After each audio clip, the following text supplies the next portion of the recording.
This is Carlos. He's an indie fashion designer who makes clothes for Shein. And I spoke to him and several others who've designed clothes for Shein to ask them about their experience and what it was like creating clothes for a company that seems to constantly be making headlines.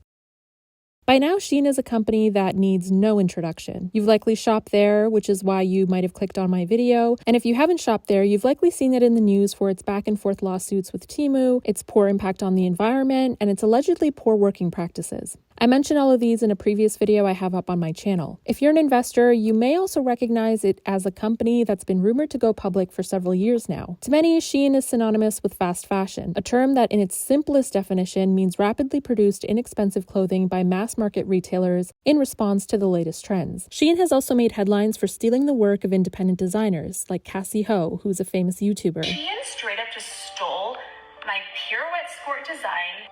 Unfortunately, Shein stealing things from smaller creators is nothing new. Shein's executives decided to start a program in 2021 called Shein X, where they onboard indie designers to the team and help them design and create collections to sell on the website. And it's kind of been controversial from the start. Some critics say that it's a PR move to address some of the criticism around the company. And others, such as the fashion designers I spoke to who work with Shein, say that the program is providing a unique opportunity for designers from non-traditional backgrounds to get their foot in the door in a highly competitive industry. The designers I spoke to didn't come from backgrounds where they had family connections to the industry. They had to break into fashion on their own, and they say the program provided a good opportunity for that. But I wanted even more insight. Like, were they mistreated? How much money did they make? And did they think the pay was fair? How did they think about the ethics of creating the clothes for Shein, and how did the program help them? I decided to ask, and these are their stories. By the way, if you're watching The Devil Wears Data, I'm a former Wall Street journalist and I make videos here about the business and money side of fashion and beauty. You don't have to have a background in finance, fashion, beauty, or business to be here, but you'll learn about all four. So please support my small channel by subscribing and liking this video. Shein X designers sort of reflected the sentiments of many Shein shoppers. But as individuals, this was one of their only chances to get to design their own clothes and break into a really tough industry. Anything that I've ever created has always been promoted within my face or my name or my Instagram handle or any social media platforms that I have. So that has kind of helped me build a name out of myself. So no, I definitely would not say that they've ever done any unethical thing on my part, but I've definitely seen stories.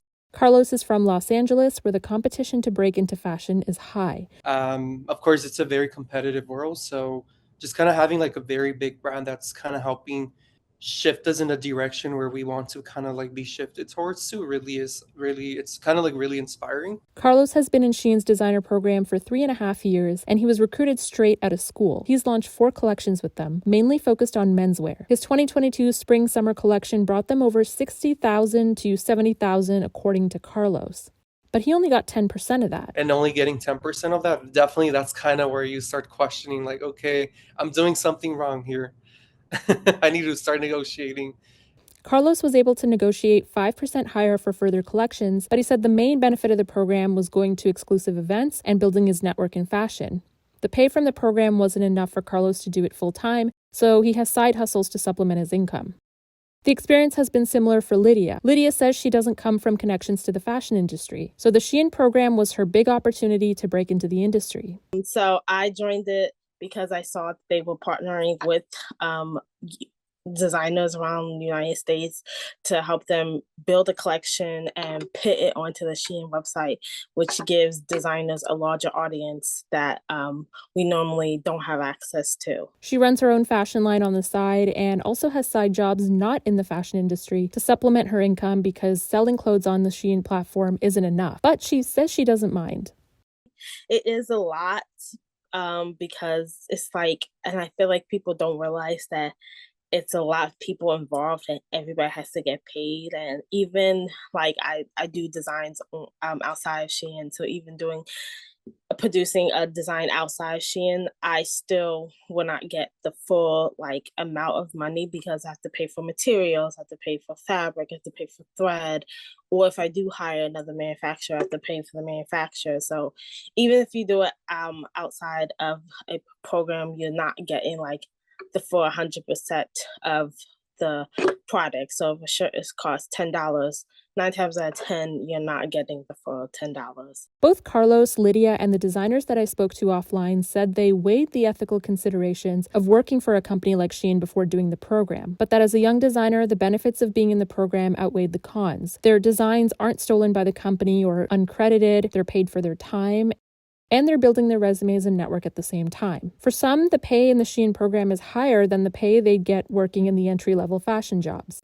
Look at this quick math from Tyler comparing his jobs in the fashion industry versus his gig at Shein. Leaves me with saying that if you're going to make $142 for independent contract work over that $116 that you would have made for your first job in the industry, it is totally worth it. And that gives you wiggle room. Even if I worked, another 3-4 days, I still would have made more money working with Shein than I would have working in industry. By the way, I tag all my sources on LinkedIn, so follow the Devil Wears Data there to get updates. I also have a newsletter where I send further details about my videos, so find me on all of these platforms. The links will be in the bio of this video and in the comments. So the program overall has been great for designers involved, at least the ones that I spoke to, all of who had positive things to say. But has the program actually helped Shein?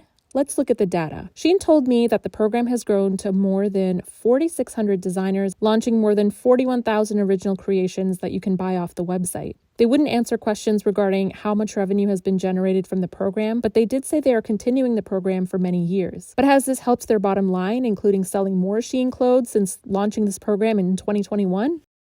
Credit card data in the US indicates that Shein's growth decelerated quickly in 2022, before briefly re-accelerating in mid-2023. So far, in 2024, Shein's U.S. sales have fluctuated between single-digit growth and contraction as it deals with increasing competition from new shopping channels like TikTok Shop and Temu. Online sentiment about Shein still appears to be negative. I spent $800 at Shein. This really isn't a flex. Shein is not a company that you should be spending your money on. It provides unsafe working conditions for its employees. It's been accused of stealing art from other artists. And since most of their clothes are made from synthetic materials, they'll just end up in the landfill and never decay. So if the impact of the program doesn't look significant, why did they launch it and why are they continuing to do it? A Shein spokesperson told me they launched it to make the business of fashion accessible to the next generation of designers. And they seem to be doing that based on the interviews I did. This kind of initiative is called corporate social responsibility. It's a concept that's gained some popularity in recent years, especially as people demand more from powerful corporations. Corporate social responsibility, or CSR, refers to the responsibility that businesses and organizations have towards society, the environment, and people. So it encourages corporations to not only focus on making profits, but also take an active role in contributing to the social good of things. These sort of initiatives can help a company by clearing its name in the press,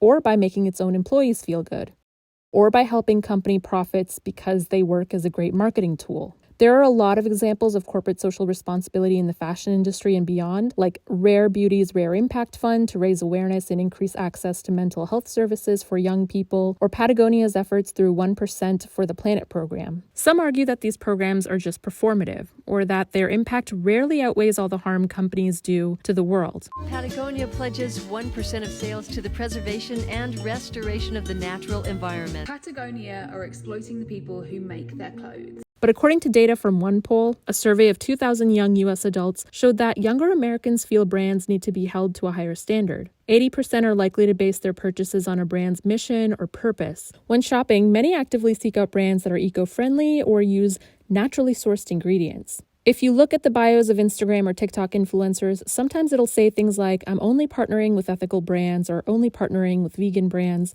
Companies know that this matters to people on the outside, so programs like Shein X, while not having a broad impact on the company's profit or image, may be positioning the company in a positive light to a small group of designers and people that it matters to. Let me know your thoughts, though. Thanks so much for watching, and I'll see you again real soon.